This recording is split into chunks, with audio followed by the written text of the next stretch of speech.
हरे कृष्णा कृष्णा कृष्णा हरे हरे, हरे Ram Ram Ram Hare Hare.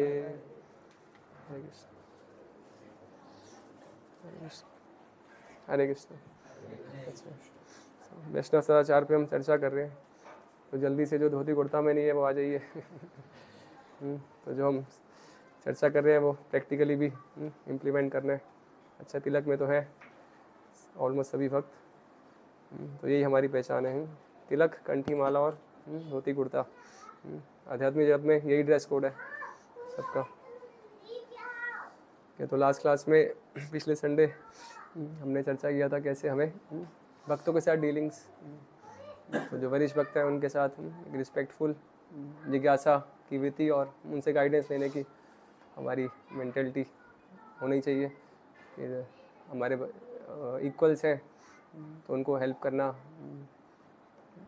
Inspire करना, खासकर juniors हैं उनको भी इंस्पायर करना और गाइड करना। तो ये डिटेल में हमने चर्चा किया था किस प्रकार हमें डीलिंग्स करनी है वैष्णव समाज में। तो आज हम चर्चा करेंगे वैष्णव अपराध के विषय में। कभी हमें नहीं पता होता तो जाने अनजाने में हम अपराध करते रहते हैं। भक्ति रसामृत सिंधु में और भी ग्रंथों में, भक्ति रसामृत सिंधु में चर्चा है अनेक प्रकार के अपराधों की। जैसे सेवा में अपराध होते हैं, खासकर डीटीज़ की सेवा में, इसको सेवा अपराध बोलते हैं। फिर नाम अपराध, रोज़ पाठ करते हैं यहाँ पर 10 नाम अपराध पद्म पुराण में उनका उल्लेख आता है। जीव अपराध भी होता है, शास्त्रों में वर्णन है। लेकिन जो सबसे भारी, सबसे बड़ा अपराध है वो वैष्णव अपराध है।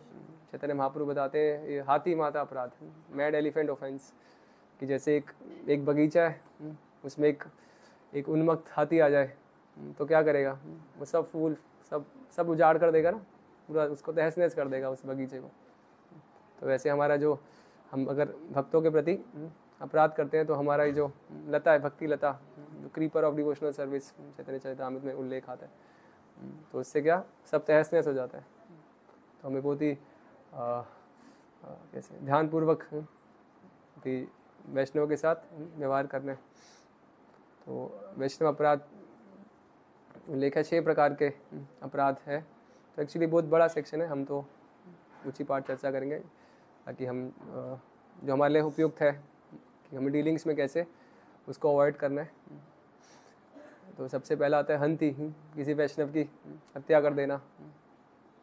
दूसरा बता रखे निंदति, किसी की निंदा करना।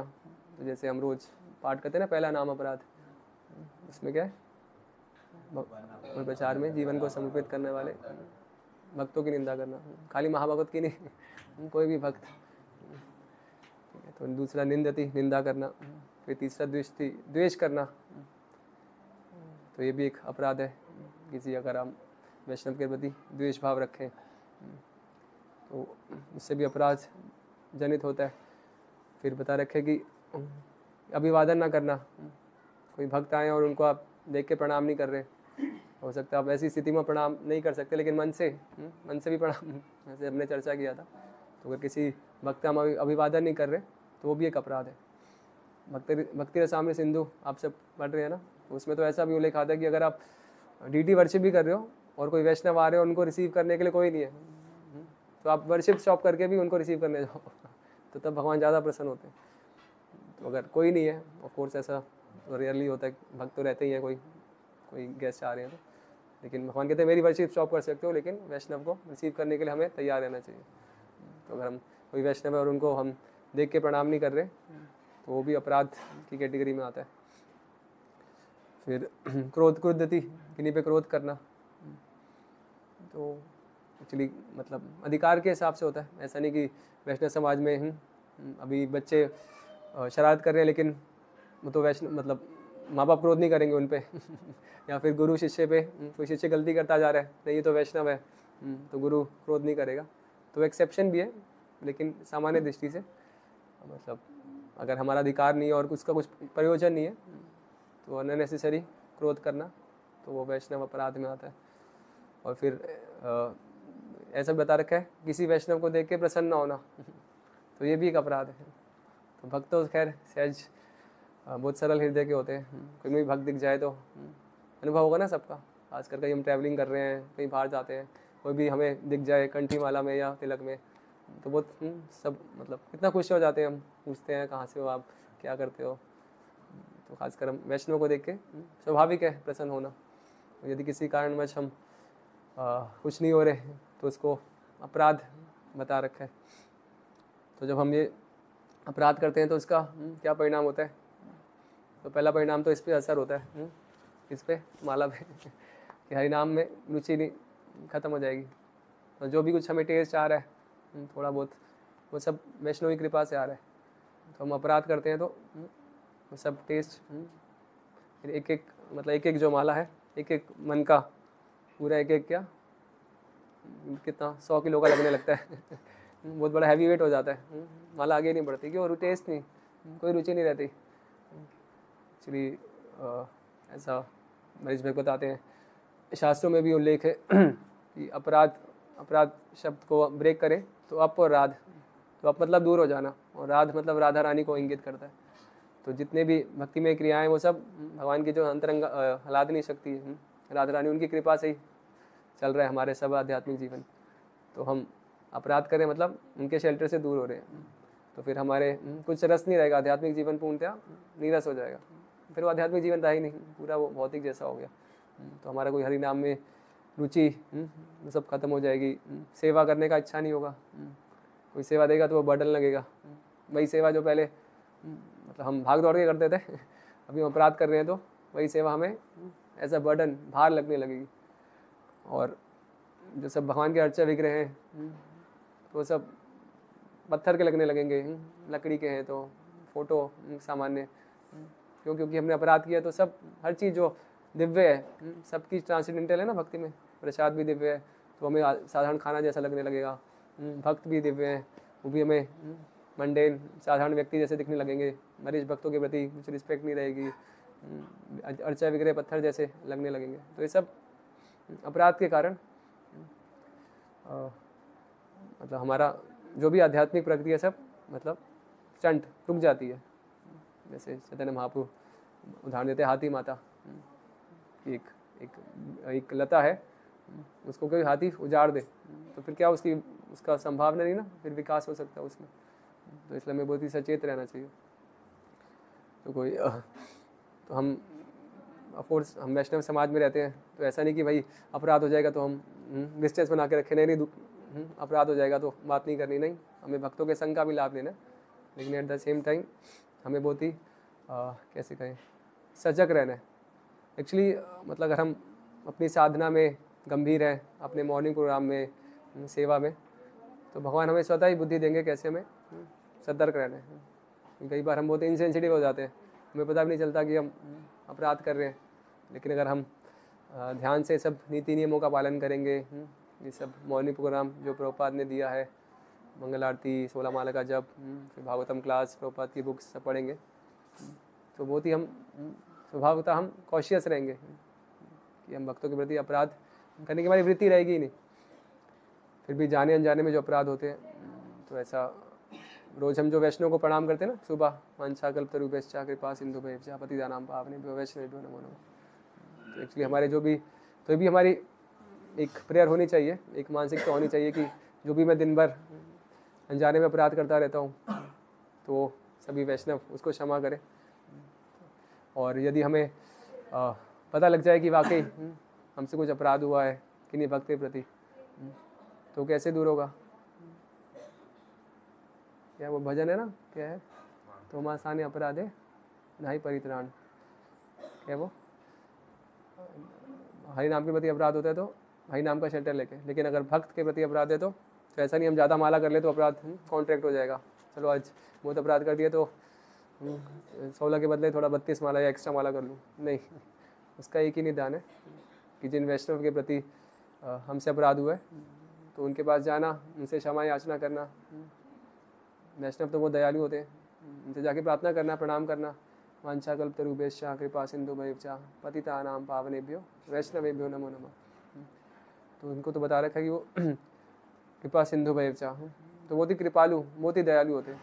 एक्चुअली जो वैष्णव है वो कभी ऐसा नहीं सोचता वो कि इन्होंने मेरे प्रति अपराध किया है, वो कभी ऐसा भाव रखता ही नहीं। पहली बात है वैष्णव तो ऐसा नहीं सोचता मैं वैष्णव हूँ, वो तो यही सोचता है कि मैं तो प्रयास कर रहा हूँ भक्ति करने का, तो अपराध तो वो भी सोचता भी नहीं कि मेरे प्रति उसने अपराध कर दिया, मेरा जो भी निंदा की या मुझे कुछ अपशब्द बोले या वो तो हमेशा ही समझता है कि मैं वैष्णव तो हुई नहीं, मैं तो और मतलब कटु शब्द के योग्य था। जैसे प्रभुपाद के भी जीवन में ऐसा वृत्तांत आता है। एक बार प्रभुपाद आई थिंक कनाडा में ही थे, कहीं विदेश में, तो एक व्यक्ति वहाँ आता था रोज़ ऐसे ही क्लास में, और एक दिन अचानक पता नहीं क्या हुआ और कुछ भी उल्टा सीधा बोलने लगा, प्रभुपाद को भी कुछ कुछ सुनाने लगा, और प्रभुपाद कुछ शांत रहे, कुछ फ़र्क ही नहीं। और फिर उसके बाद वो आया, दिखा ही नहीं। तो प्रभुपाद ने अपने शिष्यों से पूछा कि वो व्यक्ति का क्या हुआ, पता करो, आ नहीं रहा। तो शिष्यों ने कहा अच्छा है वो नहीं आ रहा, मतलब ऐसा व्यक्ति तो हम चाहते ही नहीं आए, मतलब प्रभुपाद के बारे में जो ऐसा बोल रहा है कौन सुनना चाहेगा, तो अच्छा वो नहीं आ रहा। प्रभुपाद ने कहा नहीं उसको ढूंढ के लाओ, वो कहाँ है, मतलब वो तो प्रभुपाद कहते पता नहीं मैंने कुछ ऐसा बिगाड़ा होगा, कुछ ऐसे कर्म किए होंगे जिसके बदले उसने मुझे सुनाया, लेकिन वो भगवान की कृपा से, भगवत कथा से वंचित नहीं रहना चाहिए, तो इसको व्यवस्था करो, ढूंढो कहाँ है वो। तो एक वैष्णव का तो ऐसा आर्ट होता है। तो हम चर्चा कर रहे थे कि हाँ, कि जो वैष्णव है बहुत ही कृपालु है, वो कभी ऐसा नहीं सोचते कि मेरे प्रति अपराध हुआ है, लेकिन भगवान को पसंद नहीं, भगवान को उनके भक्त बहुत प्रिय है ना, तो भगवान के भक्तों के प्रति अपराध होता है तो फिर भगवान को अच्छा नहीं लगता, तो इस वजह से फिर हमारा आध्यात्मिक जीवन में प्रगति रुक जाती है। तो इसलिए हमें कभी भी किन्हीं वैष्णव के प्रति अगर हमें पता लगा है कि हमसे कुछ गलती हुई है तो हमें तुरंत जाके उनसे क्षमा याचना करनी चाहिए, और वो बहुत ही दयालु है, वो हमें क्षमाशील होते हैं वैष्णव, तो हमें क्षमा प्रदान करते हैं। चैतन्य महाप्रभु के जीवन में वृत्तांत आता है, उनकी माता थी कौन, शची देवी, शची माता भी हमने जगन्नाथ मिश्र उत्सव मनाया, उनके पिता जगन्नाथ मिश्र और उनकी माता शची माता थी। तो उनके जो बड़े पुत्र थे, मतलब चैतन्य महाप्रभु के बड़े भाई, क्या नाम था पता है किसी को, जो सन्यास लेके चले गए थे, विश्वरूप, हाँ विश्वरूप। तो विश्वरूप जो थे वो मतलब अद्वैताचार्य के पास जाते थे, उनका काफ़ी संग उनको प्राप्त हुआ था, और फिर उन्होंने संन्यास ग्रहण किया। तो फिर चैतन्य महाप्रभु भी जब अद्वैताचार्य के पास जाने लगे तो शची माता ने अपने हृदय, मतलब शची माता को ऐसा लगा कि भाई कहीं ऐसा ना हो कि ये जो निमाई है ये भी संन्यास ना ले ले, तो उनको लगा कि नहीं ये अद्वैताचार्य क्या करते हैं, ब्रेन वॉश करते हैं जैसे रहते ना, फिर इनको चिंता रहती है, इनके यंग बच्चे हैं कि भाई ब्रह्मचारी तो क्या ब्रेन वॉश कर देते हैं, तो उनको ऐसा लगा कि ये अद्वैताचार्य का संग से बचा के रखना है निमाई को, कि ये भी संन्यास ना ले ले। तो उन्होंने खाली ऐसा विचार किया था, ऐसा पब्लिकली किसी को बोला नहीं था, किसी से शेयर नहीं किया था, लेकिन एक मन में उनका ऐसा विचार था। और चैतन्य महाप्रभु तो वो तो सबके हृदय में है ही परमात्मा के रूप में। तो जब उन्होंने महाप्रकाश लीला की शिवास आंगन में, शिवास पंडित के घर में, तो सभी वैष्णवों को बुला के सबको वरदान दिए थे, लेकिन जब उनकी खुद की माता शची माता का टर्न आया तो मना कर दिया। तो उन्होंने ऐसा कहा कि इन्होंने क्या किया, अद्वैताचार्य के प्रति अपराध किया है। इन्होंने ऐसा जो मन में भाव रखा कि मुझे अद्वैताचार्य के संग से बचना चाहिए, क्योंकि मतलब अच्छा नहीं है उनका संग, ये किन्हीं को सन्यासी बना देते हैं।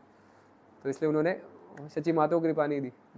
और बाद में जब शची माता को एक समय अद्वैताचार्य बहुत कीर्तन करते करते एकदम बेहोश हो जाते हैं, इतने एक्सटेसी में चले जाते हैं, और फिर शची माता अद्वैताचार्य की चरण धूलि अपने सर पे ले लेती है, तब वो उस अपराध से उनका शमन होता है। तो यहाँ पर इस उदाहरण में चैतन्य महाप्रभु बता रहे हैं कि भले उनकी खुद की माँ क्यों ना हो, उनकी स्वयं की माँ क्यों ना हो, लेकिन अगर वैष्णव के प्रति उनके हृदय में, वो तो खाली मन में ही था, उनके हृदय में भी वैसा भाव है, तो भगवान उसको पसंद नहीं करते। तो भगवान, तो ये स्वभाव है भगवान का, जैसे भक्तों का भक्तों को क्या है, उनके बारे में जो कुछ बोल दो, लेकिन उनको बर्दाश्त नहीं कोई दूसरे भक्तों की या भगवान की निंदा करे। तो उसी तरह भगवान अपने बारे में कुछ भी हो जाए कोई दिक्कत नहीं। हम देखते हैं कैसे भृगु ने, जो भृगु मुनि थे, उन्होंने तो विष्णु की छाती पे लात मारी और विष्णु उनके चरण दबाने लगे। तो उनको खुद के प्रति नहीं, लेकिन कोई वैष्णव के प्रति गलत करता है या सोचता भी है तो भगवान को बिल्कुल प्रिय नहीं। तो ये बहुत ही विस्तार का विषय है, लेकिन हम संक्षेप में हमने ये 6 जो प्रकार के अपराध है कि द्वेष करना, खासकर हम देखते हैं, हम मतलब भौतिक जगत में यही सब होता है ना।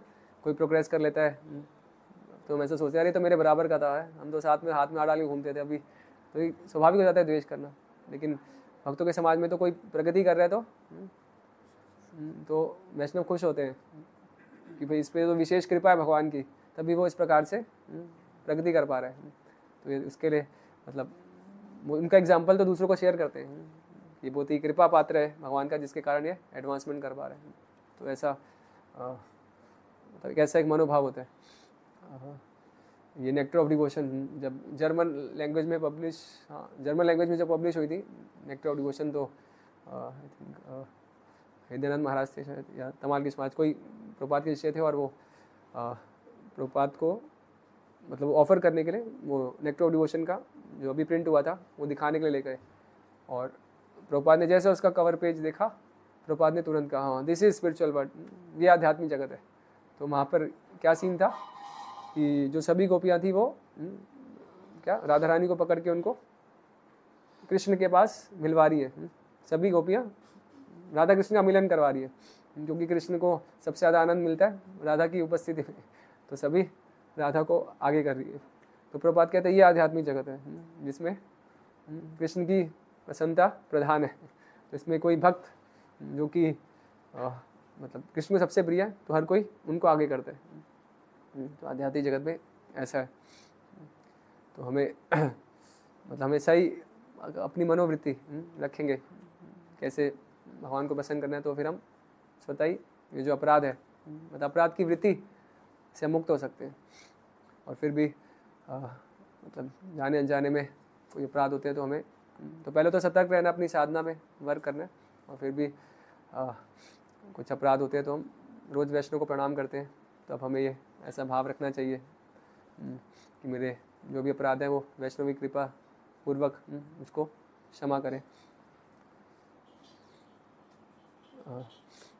फिर एक करेक्शंस, नेक्स्ट टॉपिक है कि कैसे हमें वैष्णव समाज में, क्योंकि अभी तो हम चर्चा कर रहे हो कि हमें वैष्णवों पे अच्छी क्वालिटीज़ देखनी है, सद्गुण देखने हैं, बहुत ही रिस्पेक्टफुल रहना है, लेकिन समाज में मतलब एक कुछ गलतियाँ भी होंगी ना। अभी तो हम कोई सब कहाँ से आए, भगवत धाम से तो आए नहीं, मतलब ऑफकोर्स क्राइम करके आए हैं, मतलब भगवान से द्वेष करके इस भौतिक जगत में आए, लेकिन अभी हम साधक अवस्था में तो मतलब हमें क्या त्रुटियाँ हैं, हम रिफॉर्म होने का प्रयास कर रहे हैं। तो रिफॉर्म होने का प्रयास कर रहे हैं तो जो हमारी अथॉरिटीज़ हैं, आध्यात्मिक गुरु हैं, जो उनके प्रतिनिधि है, तो उनका एक उत्तरदायित्व है कि वो हमें करेक्ट करें, हमारे आध्यात्मिक जीवन में मार्गदर्शन दें, और कुछ गलती होता है तो हमें रेक्टिफाई करें। तो किस प्रकार वैष्णव समाज में करेक्शन होनी चाहिए, तो इसके विषय में चर्चा करेंगे हम। तो पहले तो है कि जो वरिष्ठ भक्त हैं वही करेक्ट करें जूनियर्स को, मतलब ऐसा नहीं कि कोई नया व्यक्ति आए और किसी भी को भी करेक्ट करे, नहीं। जो करेक्शन है वो जो वरिष्ठों का, सीनियर्स है, उनका ड्यूटी बनता है कि वो करेक्शन दे, कोई किसी को करेक्ट नहीं कर सकता।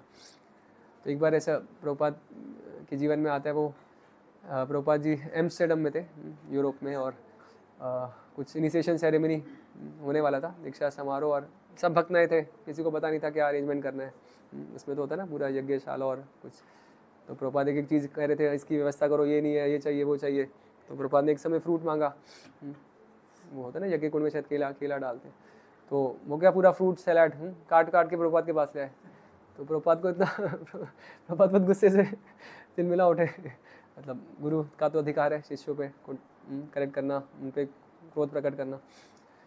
तो वहाँ पर एक बहुत ही नया व्यक्ति था, हिप्पी, तो उसने खाली वो भी नया नया आया था, वो खाली उसने ये देखा था कि कोई भी व्यक्ति वहाँ पर कोई भी क्रोध करता था तो सब लोग कहते थे तुम क्रोध क्यों कर रहे हो, हरे कृष्णा जप करो तुम्हारा क्रोध दूर हो जाएगा। तो उसने जब देखा कि प्रभुपाद क्रोध कर रहे हैं तो कहते Prabhupada why are you angry, chant Hare Krishna. तो प्रभुपाद तुरंत अपना बीट बैग में हरे कृष्णा जप करने लगे। तो ये उनकी विनम्रता है।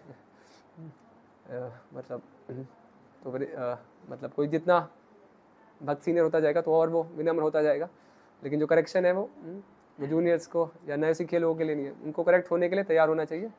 और जो वरिष्ठ हैं उनका उत्तरदायी बनता है कि वो नए लोगों को करेक्ट करें। तो फिर क्या ये अच्छे से मतलब एक डायरेक्शन, वैष्णव समाज का पूरा उत्थान संभव है। और जो करेक्शन दी जाती है वो एक हेल्प करने की इच्छा से। तो कभी कभी हम जैसे बाहर तो ये होता है ना, कोई दूसरा बॉस अपने सबॉर्डिनेट्स को या कोई भी किसी को क्या करेगा, लेग पुलिंग करेगा देश की भावना से कि भाई इसका सब वाह कर रहे हैं तो मैं कैसे इसकी टांग खींचूं। तो वहाँ पर करेक्शन दी जाएगी तो देश की भावना से। लेकिन वैष्णव समाज में जो करेक्शन दी जाती है उसका पीछे क्या उद्देश्य है कि सामने वाली व्यक्ति का कैसे भला हो, कैसे वो आध्यात्मिक जीवन में प्रगति कर सके। तो उसमें कभी देश का भाव नहीं होना चाहिए, उल्टा सहायता का, दूसरे भक्त को हेल्प करने का एटीट्यूड रहना चाहिए। और अभी कोई भक्त सामने से कुछ पूछने आए, मतलब खासकर वरिष्ठ हैं तो जो जूनियर्स होंगे या नए भक्त होंगे वो आएंगे उनसे कुछ पूछने के लिए, तब भी उनकी ड्यूटी बनती है उनको सही मार्गदर्शन देना। जैसे मतलब हमें अवसर मिलता था क्लास देने का। जैसे अभी भी अगर मैं क्लास दे रहा हूँ और दामोदर चैतन्य प्रभु उपस्थित है तो मैं क्लास के बाद जाऊँगा, उनसे पूछूंगा कि क्या क्या कमी रही और प्रभु जी फिर गाइड करेंगे। तो फिर प्रभु जी की ड्यूटी एज ए ड्यूटी उसको लेते हैं कि हमें गाइड करना।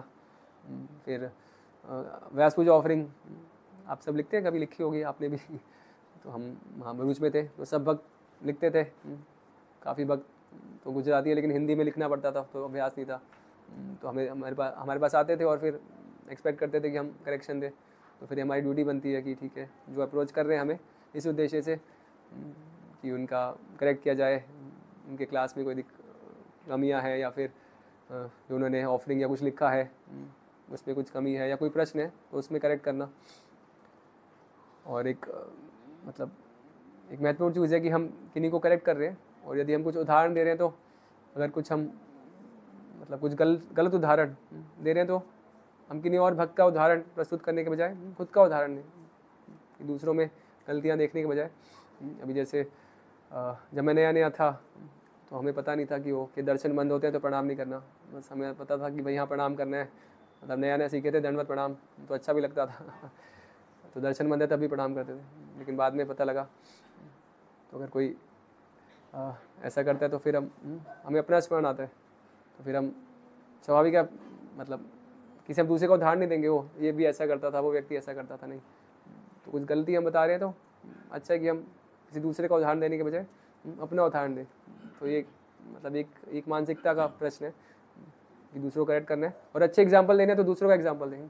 हमारे साथ क्या होता है कि अच्छा एग्जाम्पल देना होता है तो हम अपना एग्जाम्पल देने में माहिर होते हैं, वो मैं ऐसा करता था, नहीं। हम मेडिटेट करें कि मैं गलत क्या करता था और भक्तों की कृपा से अभी मैं वो सीख पाया।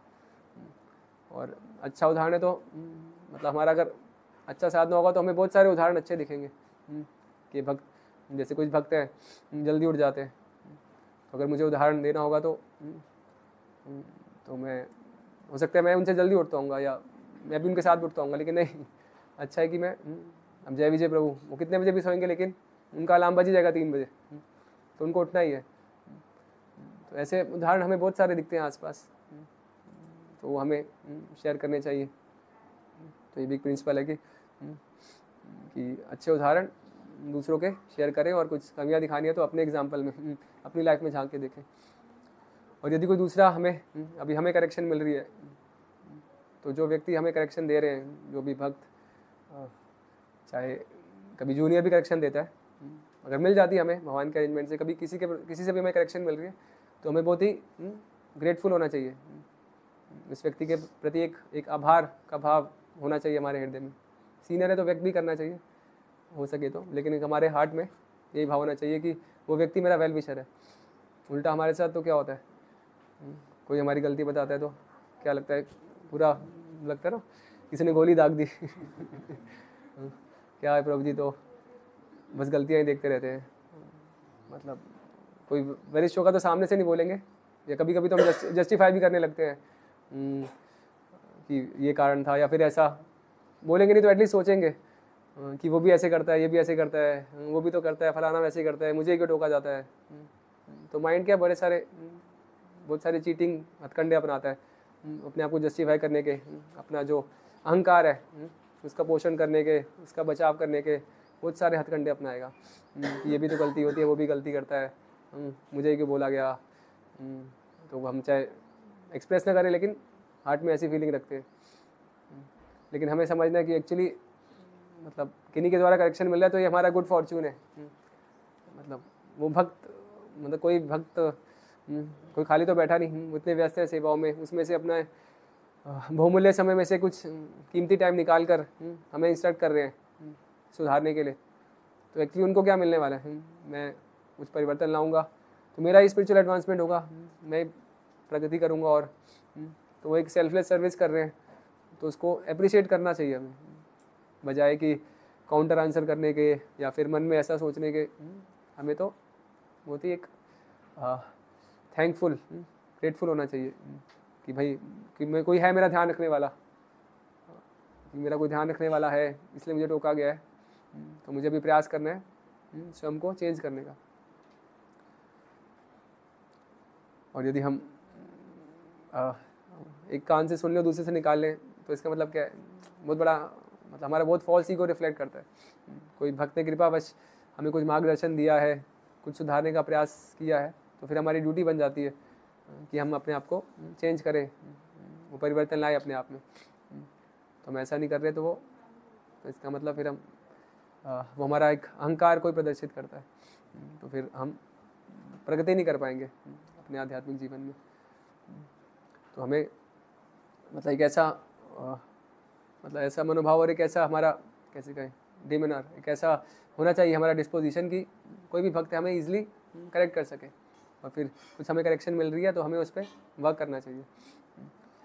और जैसे भक्तों से करेक्शन लेना, तो जितना वो हमारे आध्यात्मिक जीवन के लिए हेल्पफुल है, उतना यदि कोई हमें प्रेस कर रहा है, कोई स्तुति कर रहा है, तो वो उतना ही हमारे लिए डेंजरस है। तो हमारा तो शुभ चिंतक भैया जो हमें मतलब पॉइंट आउट कर रहे हैं, हमारी मिस्टेक हमें बता रहे हैं। तो अगर हम ऐसे आसपास ऐसे भक्त हैं जो हमारी मिस्टेक पॉइंट आउट कर रहे हैं, तो इसका मतलब हम एक सेफ पोजीशन में, हमारा एक स्टेडी प्रोग्रेस हो सकता है। और बाकी अगर ऐसे लोग हमारे आसपास है जो खाली गुणगान कर रहे हैं, हमारी गलती नहीं बता रहे, तो हम तो मतलब समझ लेना अभी हमारा पतन निश्चित है। तो ये आध्यात्मिक जीवन में जो प्रेज है, ऑफ कोर्स गुरु जो है वो ग्रहण करते हैं शिष्यों के उद्धार के लिए, लेकिन जो हमारा स्तर है एक साधक के स्तर पे जो हमें एक स्ट्रगलिंग डिवोटी, तो इसमें हमें मतलब जितना ईगर होना चाहिए करेक्शन सुनने के लिए, उतना ही उत्सुक होना चाहिए कुछ भी प्रशंसा से बचने के लिए। तो एक तो भक्त बता रहे थे कि कोई प्रशंसा कर रहा है हमारी, तो एक्चुअली हमें कुछ है नहीं प्रशंसा करने योग्य, लेकिन फिर भी भक्तों का भाव होता है दूसरों का गुणगान करना। तो बाई चांस कोई कर भी दे तो अच्छा कि हम वो स्थान से छोड़ के ऐसे स्थान में जाना चाहिए जहाँ पर हमें हमारी गलतियाँ बताई जाए। तो वो हमारे लिए एक हेल्दी एटमॉस्फेयर है, क्योंकि ऐसे वातावरण में हम आध्यात्मिक प्रगति कर पाएंगे।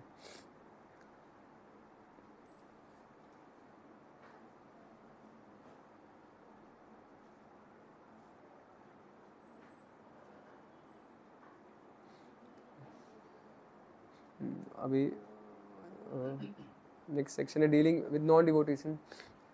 तो अभी तक हमने चर्चा किया कि वैष्णव समाज में हमें कैसे हमारी डीलिंग्स होनी चाहिए। तो अभी हम चर्चा करेंगे कि भक्तों में मतलब हमें बाहर जाना पड़ता है, काम धंधा करना है, तो वहाँ तो भक्त नहीं है, लेकिन हमें रहना है तो उनके साथ डील करना पड़ेगा। तो वहाँ पे हमारी कैसी डीलिंग्स होनी चाहिए। तो इस विषय में चैतन्य महाप्रभु क्या बताते हैं, असत्संग त्याग यही वैष्णव आचार। सुने आपने चैतन्य चरितामृत में चैतन्य महाप्रभु का उपदेश है कि वैष्णव का क्या आचरण है, असत संग त्याग। जो असत लोग हैं, जो नॉन डिवोटीज हैं, उनकी संगति से दूर रहना, बच के रहना। तो मजबूरी में अगर हमें फीलिंग्स करनी पड़ती है तो पहले हमें समझना है कि जितना कम हो सके, एज मिनिमम एज पॉसिबल। तो हमें चाहे ऑफिस में या घर में भी रिलेटिव्स हैं, रिश्तेदार हैं, तो अगर वो भक्त नहीं है तो ठीक है, हमें सोशल पॉइंट ऑफ व्यू से डील करना पड़ता है हमारे ऑफिस में, हमारे घर पे, लेकिन उनके साथ क्या एक हृदय का संबंध कभी नहीं हो सकता ना। अगर कोई भक्त नहीं है तो उनके साथ खाली फॉर्मेलिटी रह जाएगी। ठीक है, अभी गेस्ट आए तो ठीक है, अभी बिठाना पड़ेगा, प्रसाद भी खिलाएंगे, लेकिन नज़र हमारी घड़ी पे रहेगी, कब जाएगा ये कब मैं अपनी माला फिर से करूँ। एक बार एक वरिष्ठ भक्त हैं सूरत में, बता रहे थे कि वो क्यों, मतलब सूरत में तो क्या बहुत रिवाज है, रात रात गेस्ट आते हैं रात को और फिर जाने का नाम नहीं लेते, 10, 11, 11:30 बज जाते हैं, उनको जाने का पड़े तो भक्त को बाहर ढूंढने पड़ते हैं। वो भी मेरा टाइम हो गया, पेट से नहाने का टाइम हो गया, मेरा इसका टाइम हो गया है, ये वो। तो ठीक है, फॉर्मेलिटी करनी पड़ती है, लेकिन जितना कम डीलिंग में हम उनसे इंटरेक्ट कर सकें। और फिर दूसरा बेस्ट वे है कि प्रचार करना, उनको प्रीच करना। जैसे मध्यम अधिकारी के लक्षण बता रखे हैं, ईश्वर तदधिनेषु बालिशेषु द्विसत्सुचा प्रेम मैत्री कृपोपेक्षा या करोति स मध्यम। तो इस आंदोलन में सबको एक प्रचारक बनना है ना, तो मध्यम अधिकारी प्रचार करता है। तो उसके लिए जो मतलब अभक्तों में जो इनोसेंट है, जो भगवान से द्वेष नहीं करते, तो उनके प्रति वो कृपा करता है। कृपा कैसे करेगा? उनको प्रचार करके। तो बेस्ट वे उनको प्रभुपाद की पुस्तक दे दी, प्रभुपाद की पुस्तक देना, प्रसाद देना चाहिए। तो इस प्रकार से उनको प्रीच करने का प्रयास करता है। या कोई वरिष्ठ हैं तो उनसे मिलवा दिया, फिर वो उनको प्रचार करेंगे। और जो भगवान से जो द्वेषी हैं उनकी क्या उपेक्षा करके, उनको निगलेक्ट करके, उनसे बच के। तो इस प्रकार से कभी मजबूरी में अगर नहीं बच सकते, अभी बॉस है तो अभी जॉब करनी है तो बॉस का तो देखना ही पड़ेगा चेहरा चाहे वो कितना भी। शास्त्रों में तो कि भक्त को चेहरा देख लो तो क्या कपड़े समेत कूद जाओ गंगा में इतना कंटेमिनेटिंग। लेकिन अभी वो तो पॉसिबल नहीं है कि नहाते ही रह जाएंगे, वरना तो सब भक्ति है बाहर के समाज में काम कितनी बार गंगा में जंप करेंगे। तो मैंने कि मतलब कोई हार्ट टू हार्ट इंटरेक्शन नहीं, कोई हृदय की बात उनसे शेयर नहीं करने का। वो तो सब भक्त हैं, उनसे शेयर करनी चाहिए। और लेकिन जितना मिनिमम जो भी काम से काम रखने का, और फिर यथासंभव प्रयास करने का, उनको प्रचार किया जाए। और प्रचार में भी हमें ध्यान रखने की, जैसे 9वां नाम अपराध हम पाठ करते हैं ना, क्या है? हाँ, श्रद्धालु व्यक्ति को हरिनाम की महिमा का उपदेश करना। तो प्रचार हम उनको करें तो बेसिक ब्रीचिंग जो प्रभुपाद ने बताया, देहिनु अस्मिन् यथा देहे, कि हम शरीर नहीं, हम आत्मा है। तो सीधा अगर उनको हरिनाम की महिमा बता देंगे कि हरिनाम तो क्या इतनी महिमा है, कितने तो आप एक नाम लोगे तो इतने पाप कर नहीं सकते, इतने पापों के फल से मुक्त हो जाओगे। मुक्ति तो सब छोटी चीज़ है, हरिनाम तो हमें कृष्ण प्रेम देने वाला। तो ऐसे और भी, और मतलब हरिनाम की तो जितना गुणगान किया जाए उतना कम है। लेकिन जो एकदम नए लोग हैं तो वो अप्रिशिएट नहीं कर पाते, उस चीज़ को अप्रिशिएट नहीं कर पाएंगे। तो फिर उनका ऐसे वो सोच सकते, ऐसा वो भाव सोच सकते हैं कि ये लोग तो अतिशोक्ति करते हैं, ज़रूरत से ज़्यादा बोल रहे हैं। तो या फिर हो सकता है वो कट भी जाए, उनको लगे जैसे है ना कि ऐसा उल्लेख आता है शास्त्रों में कि जो जैसे यहाँ पर श्रीमद् भागवतम में उल्लेख है, यहाँ पर हमें एक्सपीरियंस है क्या, नमक के ओशन का, नमक के समुद्र है। लेकिन और जगह ऐसे समुद्र हैं किसके, घी के, तेल के, लिकर के, मैंगो जूस के, शिरडी के रस के भी होंगे। तो काफ़ी ऐसे शास्त्रों में वर्णन है जो भक्त तो सहज स्वीकार करते हैं, लेकिन बाहर के लोग अभी वो एक्सेप्ट नहीं करेंगे। तो अच्छा, उनको हम कुछ हरिनाम की महिमा या कुछ ऐसे टॉपिक से बजाय उनको हम जो बेसिक है ABC ऑफ स्पिरिचुअल लाइफ, तो उनके विषय में, उसके बारे में हम स्टार्ट करें, वहाँ से प्रचार करें। और फिर कुछ उनसे घुलना मिलना और हंसी मजाक, वो सब पुराने आते को हमें सभी भूल जाना है हंसी मजाक करना है तो भक्तों के साथ कर लीजिए, लेकिन भक्तों के से कुछ भी हार्ट टू हार्ट इंटरेक्शन नहीं, फॉर्मेलिटी। और फिर इस विषय में डिटेल में भी इसमें, और फिर एक और इसका जो नेक्स्ट टॉपिक्स है ये स्त्री भक्त माताओं के साथ कैसे व्यवहार करना है, वो छूट गया था, तो इसके बारे में डिटेल उल्लेख आपको ब्रह्मचर्य पुस्तक जो है ना कृष्ण भावनामृत में ब्रह्मचर्य परम पूज्य भक्ति विकास महाराज द्वारा, तो इसमें मैंने डिटेल्स में पॉइंट दिए जो काफ़ी हेल्पफुल है लाइफ में इम्प्लीमेंट करने के लिए। तो ये एक लास्ट सेक्शन हम कवर कर लेते हैं, तो फिर ये टॉपिक पूरा कंप्लीट हो जाएगा। तो ये है डीलिंग्स विद माता जी। तो मतलब वैदिक संस्कृति में तो जो माताओं का स्थान है बहुत ही सम्मानीय, वर्शिपेबल, पूजनीय, पर आज के समाज में तो क्या कि मतलब जिस प्रकार से प्रस्तुत किया गया है एडवर्टीजमेंट्स में, बिलबोर्ड्स में, टेलीविज़न में और सब मीडिया में, तो मतलब कम कपड़ों में या नारी को क्या पूरा एक शोषण की वस्तु, एक डिसरिस्पेक्ट, कैसे मैं भोग करूं, कैसे शोषण करूं, इस प्रकार पर डिपिक्ट किया गया है। लेकिन एक्चुअली जो वैदिक संस्कृति है उसके बिल्कुल विपरीत है। शास्त्रों में हमें वो उद्धृत है, आई थिंक मनु संहिता में क्या वो यत नार्यस्तु पूज्यन्ते रमन्ते तत्र देवता, कि जहाँ पर नारियों का सम्मान किया जाता है वहाँ पर सभी देवता निवास करते हैं, और जहाँ पर उनको डिसरिस्पेक्ट किया जाता है वहाँ पे कोई भी कार्य, कोई भी प्रयोजन सिद्ध नहीं हो सकता। तो इतना मतलब हम समझ सकते हैं ना आज की सोसाइटी में मतलब जिस प्रकार से प्रेजेंट किया जाता है, जो पूरी एडवर्टीजमेंट इंडस्ट्री कैसे चल रही है, कि कैसे कोई अच्छे से मतलब बिल्कुल गंदे तरीके से ड्रेस लेडी को प्रेजेंट करके कुछ भी बिकवा देंगे, तो वो सब क्या एक शोषण की वृत्ति प्रोड्यूस कर रहे हैं। लेकिन जो हमारा वैदिक कल्चर था वो इसके बिल्कुल विपरीत था। तो वहाँ पर तो बहुत ही रिस्पेक्टेबल, बहुत ही सम्मानीय नारी की स्थिति होती थी। अभी हम आई थिंक 2 दिन पहले ही पढ़ रहे थे चैतन्य चरितामृत में प्रभुपाद उल्लेख कर रहे हैं कि जो मतलब वैदिक संस्कृति में तो ऐसा था कि जो उच्च घराने की स्त्रियाँ थी वो तो मतलब बाहर भी जाएंगी तो ऐसे नहीं, पालकी में जाएंगी। सूर्य पश्या मतलब ऐसे बता रखा है कि जो सूरज था, सूर्यदेव भी उनका चेहरा नहीं देख पाते थे। मतलब प्रभुपाद कह रहे हैं कि उनकी खुद की मदर, अपना मदर का उदाहरण दे रहे हैं कि वो भी कभी जाती थी आजू बाजू में, तो वो भी पालकी से या किसी वाहन से जाएंगी। ऑफ कोर्स मतलब वो उच्च घराने की लेडीज होती थी, तो मतलब क्या एक सम्मान का कल्चर था। और फिर ये जो ब्रिटिश ने और जो तथाकथित समाज सुधारक आए, रिफॉर्मर्स आए, राजा राम मोहन राय और जो भी थे विद्यासागर, ये सब, तो ये सब मतलब उन्होंने क्या सब लोग का ब्रेन वॉश कर दिया कि आप तो क्या पर्दा रखते हो, ये क्या मुस्लिमों भी होता है ना पर्दा सिस्टम, बुरखा और ये सब। तो एक्चुअली वो रिस्पेक्ट का वे है कि वो सुरक्षित रहें और उनको हम रिस्पेक्ट दे सकें। लेकिन आधुनिक समाज में क्योंकि वो नारी का शोषण करना चाहते हैं, तो उन्होंने ये सब फ्री मिक्सिंग ये सब प्रमोट कर चालू किया, ऐसा प्रोपेगेंडा करना चाहिए। लेकिन ठीक है, वो दूसरा विषय है बहुत विस्तार से। लेकिन हमें मतलब हमें ग्रहण करना है तो कि हमें माताओं के प्रति डीलिंग्स में बहुत ही रिस्पेक्टफुल, बहुत ही पोलाइट होना चाहिए हमें बिहेवियर में। किसी भी स्त्री को चाहे वो छोटी हो बड़ी हो, तो सबको माता जी कह के संबोधित करना, ये वैदिक संस्कृति है। तो कोई बेन नहीं, सब माताएं। प्रभुपाद कहते थे नॉर्थ इंडिया में जैसे बहन जी बोलते हैं, लेकिन वो वैदिक कल्चर नहीं है। तो वैदिक कल्चर में हर स्त्री मतलब एक ब्रह्मचारी के लिए सभी स्त्री माता है। कभी कभी क्या गृहस्थ भक्त भी अपनी पत्नी को माता बोल देते हैं, लेकिन नहीं मतलब पत्नी को छोड़ के हर स्त्री माँ के समान है।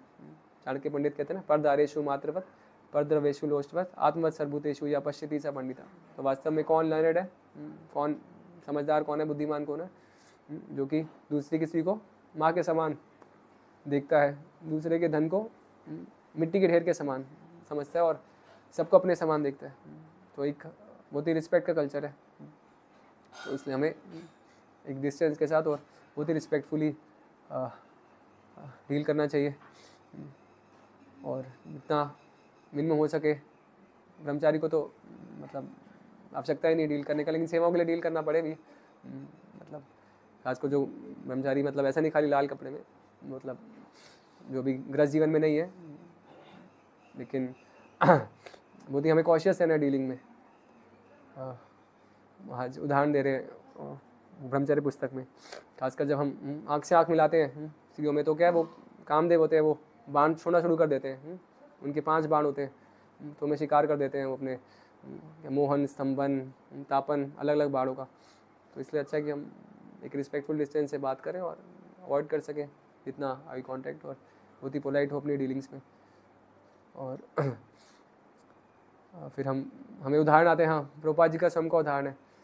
एक बार प्रभुपाद अपने शिष्यों के साथ बैठे थे और उनकी सिस्टर थी, पता है किसी को क्या नाम था उनकी सिस्टर का? भवतारिणी माता जी, लेकिन प्रेम से सब उनको पिशी माँ बोलते थे बंगाली में, पिशी माँ।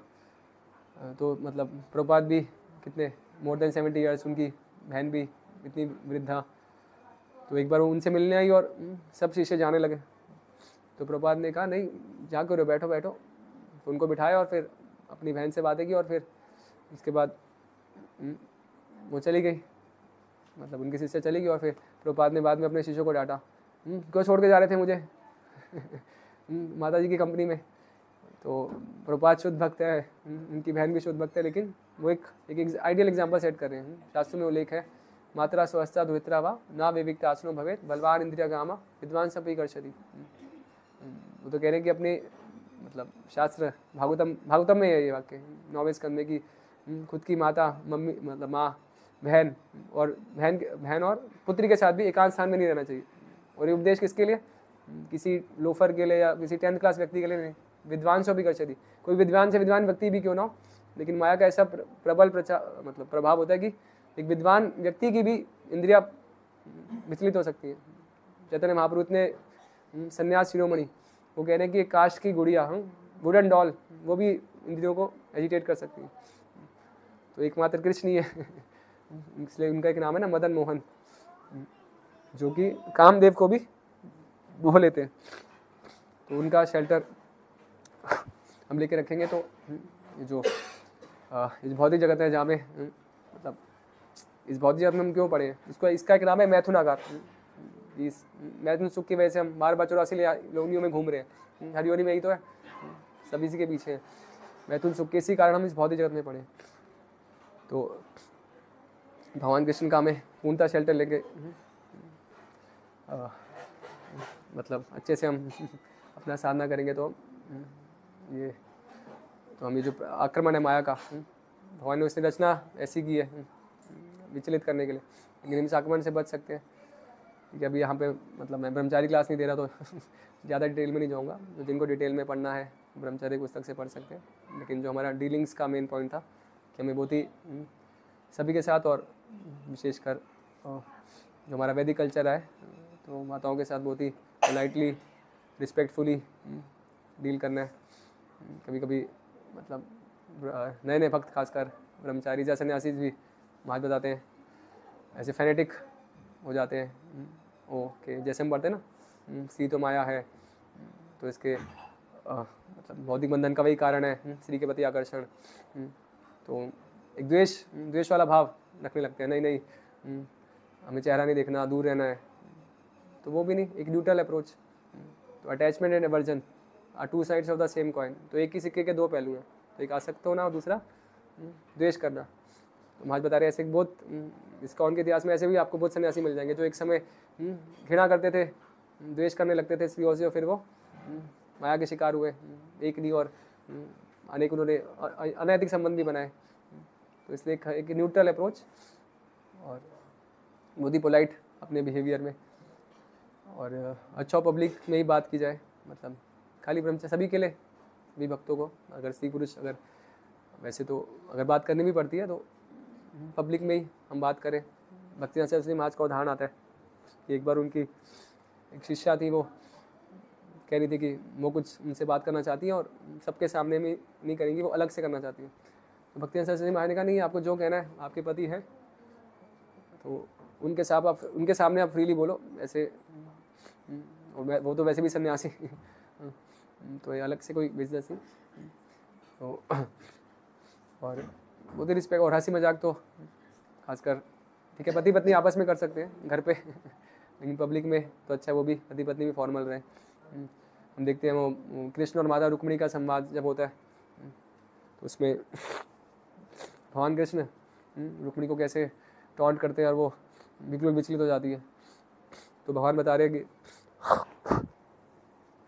कि गृहस्थ जीवन में यही तो हमारा गेन है कि पति पत्नी मतलब पति कब आके आता है, थका हुआ आता है, तो फिर वो हंसी मजाक नहीं करेगा पत्नी से, वो करेगा उसी से तो उसको खुशी मिलती है, उसी से तो उसका गृह जीवन टिका हुआ है। तो पति पति अपना घर में कर सकते हैं हंसी मजाक, लेकिन पब्लिकली तो अगर वो बात भी करें तो मतलब फॉर्मल डीलिंग्स हो, विशेषकर कोई दूसरे की पत्नी है और आप बात कर रहे हैं तो मतलब बहुत ही हम्बली पोलाइटली और जितना कम हो सके इंटरेक्शन, तो कभी भी द्वेष का भाव नहीं, हमेशा आदर सत्कार का भाव।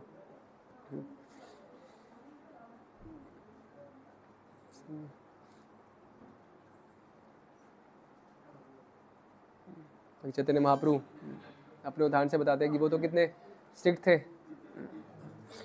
जब चैतन्य महाप्रभु अपने संन्यास जीवन में थे, अपने गृहस्थ आश्रम में थे, तब भी उल्लेख आता है कि नवद्वीप में भी अगर वो देखते थे कि कोई, ठीक है अभी एंड करते हैं 2 मिनट में, तो चैतन्य महाप्रभु एक प्रभुपाद का पास टाइम सुनाते हैं और फिर एंड करते हैं। तो प्रभुपाद बॉम्बे में थे, यशोमती नंदन प्रभु जो हैं आप जानते होंगे, उनकी मदर के साथ प्रभुपाद को मिलने गए थे।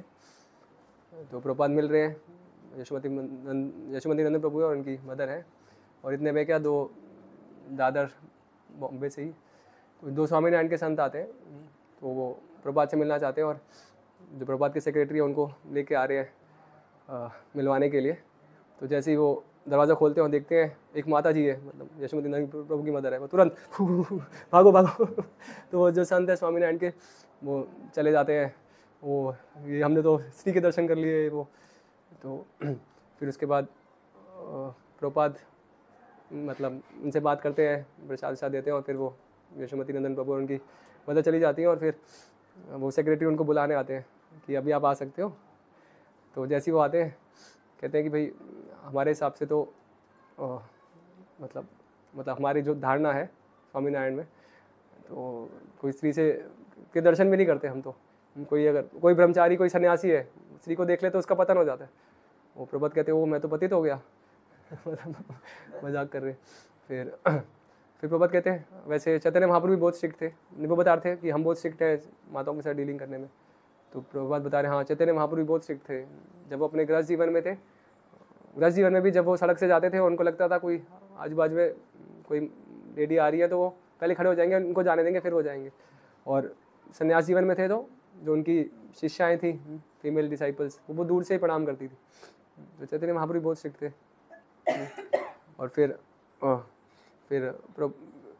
मतलब बार बार फिर प्रभुपाद ये भी बात करते हैं, ओ मैंने तो स्त्री से बात कर ली, मेरा पतन हो गया क्या और फिर उसके बाद जो भी उनका फिलॉसफिकल डिबेट चलता है तो प्रभुपाद भागवतम के आधार पे बताते हैं कि भाई ये तो मतलब स्वामीनारायण सहजानंद का कहाँ नाम है, इसमें सब व्यासदेव ने सबके लिस्ट दिया इंकारनेशंस की, पढ़ते हैं ना भागवतम में सभी अवतारों का उल्लेख है, लेकिन इसमें कहाँ उल्लेख है स्वामीनारायण का। तो उनके कोई जवाब नहीं रहता और प्रभुपाद अच्छे से उनको डिफीट करते हैं और वो चले जाते हैं। तो यहाँ पे प्रभुपाद बता रहे हैं कि हमें प्रैक्टिकल भी रहना है। तो ऐसा नहीं कि शास्त्रों का तो उपदेश अपने स्थान पे है ही, भागवतम में भी उदाहरण है कि अगर एक मक्खन को आप आग के साथ रखोगे तो मेल्ट होगा ही। प्रभुपाद कहते हैं man is good women is good but combination is bad.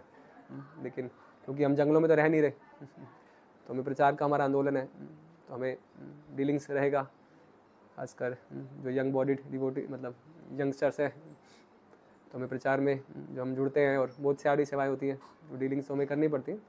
लेकिन एट द सेम टाइम हमें मतलब हम प्रैक्टिकल भी और आश्रित हैं भगवान की कृपा पे कि मदन मोहन की कृपा से हम ये जो सबसे बड़ा इसका माया गवार है से हम बच सकते हैं।